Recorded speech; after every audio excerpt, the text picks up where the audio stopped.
रात के ठीक 2 बजे का समय था।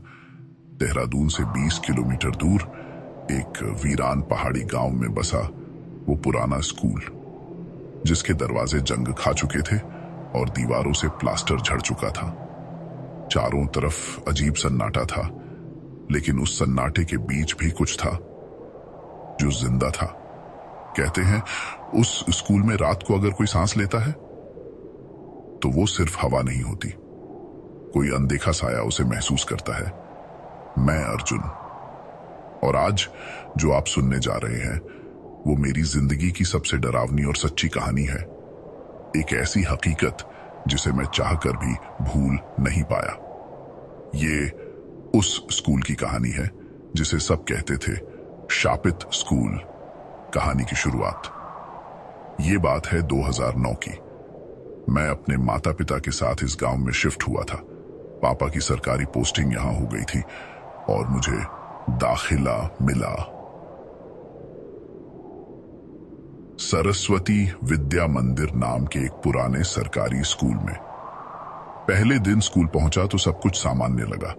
बच्चे खेल रहे थे, शिक्षक पढ़ा रहे थे, लेकिन स्कूल की एक इमारत बाकी इमारतों से अलग दिखती थी। जर्जर, सुनसान और सबसे कोने में उस पर एक बोर्ड टंगा था, कमरा नंबर 13। मुझे हैरानी हुई जब किसी ने उस तरफ जाने की हिम्मत नहीं की। तभी मेरे पास आया मेरा पहला दोस्त विनय। विनय, उधर मत जाना, वहां कुछ है। वो कमरा पिछले 11 साल से बंद है। जो भी गया वापस नहीं लौटा। रहस्य का पहला संकेत। शुरुआत में मैंने मजाक समझा, लेकिन कुछ दिन बाद जब मैंने टीचर से उस कमरे के बारे में पूछा तो उन्होंने गुस्से में डांटा, टीचर, स्कूल के नियम समझो। कमरा नंबर 13 के पास जाना सख्त मना है, भूल से भी न जाना वहां। रात को घर लौटकर मैंने पापा से पूछा। पापा कुछ देर चुप रहे, फिर बोले, पापा, उस कमरे से जुड़ा एक हादसा हुआ था। बहुत साल पहले एक छात्रा की मौत हुई थी वहां।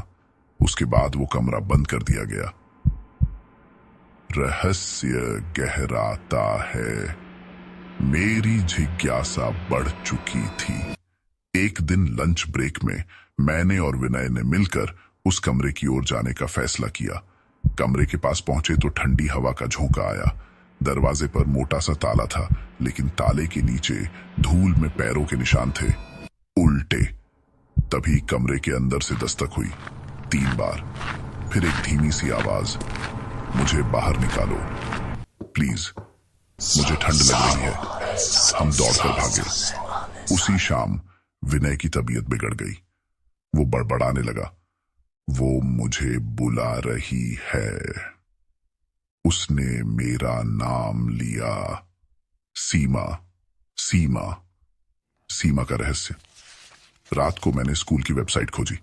एक पुरानी रिपोर्ट मिली, 1997 की।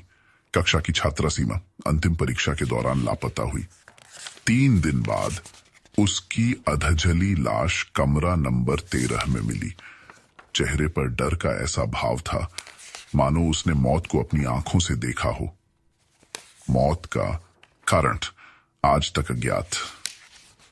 अगली सुबह स्कूल की लाइब्रेरी में सीमा की तस्वीर मिली।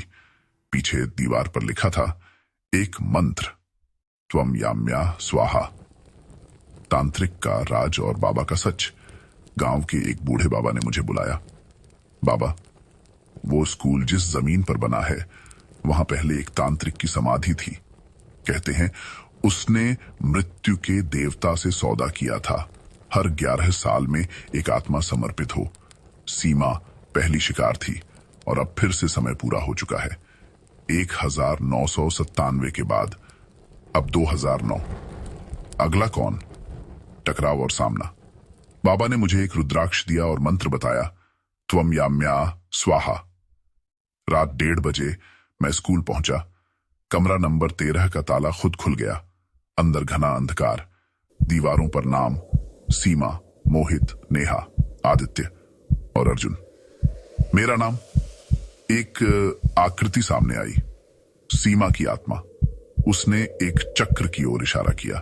मैंने मंत्र पढ़ना शुरू किया, त्वम याम्याः स्वाहा, त्वम याम्याः स्वाहा। सीमा गायब हो गई। फिर सामने आया काला साया। तांत्रिक। मैंने रुद्राक्ष उसकी ओर फेंका और जोर से चिल्लाया, त्वम याम्या स्वाहा।